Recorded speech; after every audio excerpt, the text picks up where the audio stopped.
What is up, guys? Wrestling Premiere is here. Okay, I know for sure you guys remember this. For good or for bad. Just hearing biscuits and gravy will be sure to take you back all the way to 2007. Personally, my opinion on the team, I didn't like them as a kid. I liked every babyface, but that's the only reason, because they're good guys. But I don't hate them either. One thing to know is that they were memorable for me. I remember a couple of moments they had as a kid, so there's that. And yeah, the team, their theme song was memorable. Festus was memorable. He definitely was. I mean, the bell rings, he goes crazy. He knocks down everyone. He's going full force on his opponents and all that. Yeah, I remember this team. They were memorable. It's just I don't feel like they reached their full potential. Not their fault, obviously. It's just WWE never, did more with them. That's what I'm trying to say. Anyways, now how did this team form?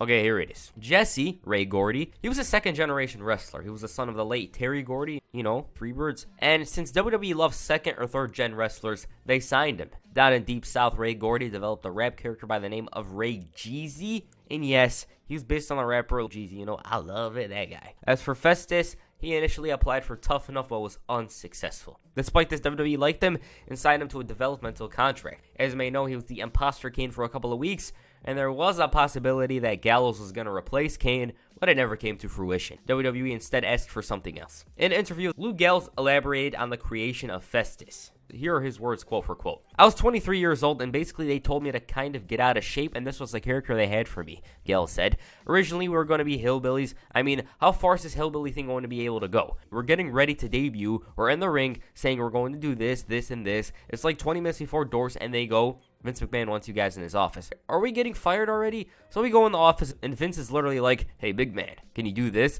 Then Vince did the face Festus was known for. What the hell? One thing I could take away from this was the fact that Festus was 23 to 24 at this time. This guy looks like a grizzled vet. Just look at him. If I remember correctly, Lou Gallows himself stated that a bunch of guys on the roster thought he was a much more older guy. Seriously, if you guys just go listen to Lou Gallows, he's just entertaining. So about the team, they were called the Daltons at first. On the May 11th, 2007 episode of SmackDown, the team asked to join the roster, and yes, they were hillbillies initially. But that was scrapped in favor of something else. On the June 29th episode of SmackDown, Jesse and Festus debuted in a backstage promo. I don't know what the hell Festus is about.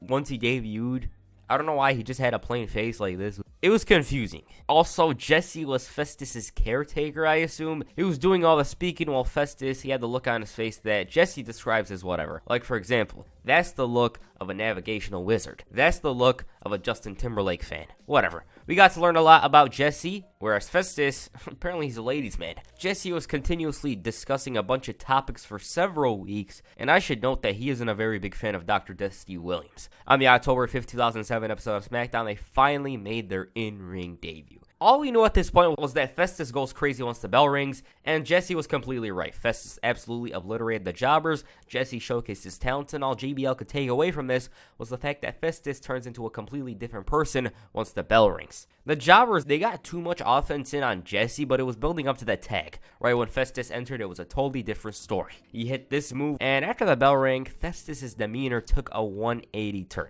We didn't know much about the team at this point. All we knew was that Festus goes crazy right when the bell rings, and Jesse is basically his caretaker. That's all. Soon enough, the team faced actual opponents. They appeared on ECW as part of the talent exchange, and they were racking up W's throughout October and November. They were initially featured consistently be on Tuesday nights or Friday nights, and their first major match came on the November 27th episode of ECW against The Miz and John Morrison. As expected, the champs tried to take advantage of Jesse, but once Festus got in, he was all about destruction. Full tempo, full force, but Morrison and Miz's cheating ruined everything, and they were unsuccessful. The team received another chance, but same story. Jesse was always the one who took the pinfalls. Festus, on the other hand, he was very protected.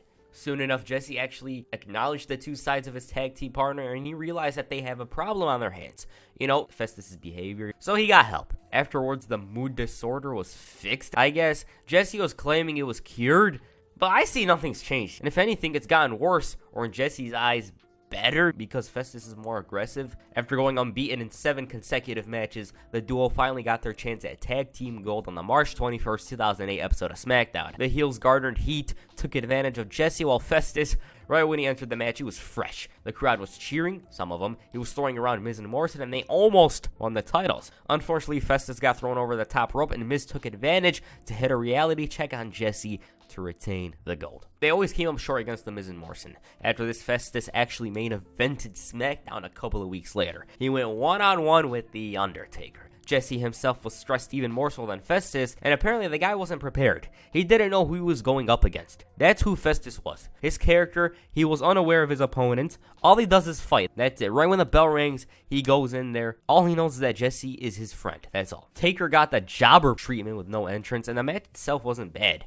I remember watching it when it aired, and initially, Festus struggled. He didn't understand that he was against the champion, but despite this, he showed that he could hang in there, and he brought the fight to The Undertaker unlike anyone else did during this time period. Like, it was only the main eventers. The Undertaker actually had to put in work in order to get any offense in, and the most unique thing about the match was the ending. Festus found himself locked in Hell's Gates, and he didn't tap out. As a matter of fact, he passed out. The guy, he just didn't understand the tap-out rule. He wasn't understanding of the wrestling rules, and yeah, that's why he passed out. Jesse was extremely worried, and they wouldn't return to in-ring action until a month later. But yes, the Festus-Undertaker match, definitely the most memorable in-ring match. Now, the tag team, they weren't really making moves on the roster. They were just involved in comedy segments, and the only time they actually wrestled on pay-per-view was the Bash. One of the most memorable things to come from this team was perhaps during a tag match against The Miz and Morrison. Since they essentially faced Jesse and Festus about 100 times, they cracked the code. Festus was basically dependent on the bell to fight, right? Well, Morrison rung the bell. He was getting his ass beat, but with the bell ringing, the guy was frozen. They got disqualified and decided to poke fun at Festus, as if calling him biggest virgin on their show wasn't enough. Morrison then rung the bell, and they were playing games. Ding dong, ding dong, ding dong. They were just having fun, but then the Miz accidentally rung the bell with the hammer, and they were screwed. Other than that, the team were just jobbers. The only appearances they were making were in non-wrestling segments, and when they were in the ring, they were the biggest jobbers on SmackDown, even more so than Jimmy Wang Yang. In April of 2009, the team was separated in the WWE draft. Jesse became Slam Master Jay, and Festus was drafted to Raw, where he continued the character for a couple of months before abruptly appearing on the November 27, 2009 episode of SmackDown as a totally different person. He came out with CM Punk, who ridiculed the use of drugs and alcohol, and the Second City Saint introduced him as Luke Gallows. He acknowledged his old name Festus, and apparently it started with 1 pill, then it turned into 2, 4, 8, so on and so forth. So basically, the reason why Festus was always coming out to the ring with his tongue out was because of the pills. That's what they explained it as. His friends and family enabled him, but he, Punk, helped him. Now, if you think about it, Jesse was actually the villain in the storyline. I mean, he allowed that guy to take the pills, never really cared, never really called his demeanor a problem, and if anything, he enabled it. And CM Punk, he was the savior. He was the hero. He basically helped the guy fight his drug addiction, and now he's all good. See? And yeah, that's the tag team of Jesse and Festus. If there was anything else, I would have mentioned it. Some guys did take advantage of Festus's problems, and yeah, that's all. The team was decent for what they were, big guy, little guy dynamics. They weren't bad in the ring either, but they weren't standout talent. I do wish they pursued the story of Luke Gallows and Jesse, though, as both men were on the same brand, and they could have wrapped it up easily with, 2 segments in a match, perhaps. It doesn't even have to be that long, within one show. Luke Gallows should just come out and blame him for it and destroy him, that's all. But yes, that's the team. What do you guys think of Jesse and Festus? Please comment down below. And if you want Luke Gallows' story, check out the Strategy Society video if you want. So yeah, and that's the first video. Make sure you hit the Jesse Plex on the like button, and perhaps the slop drop on the subscribe button. Peace, I'm out.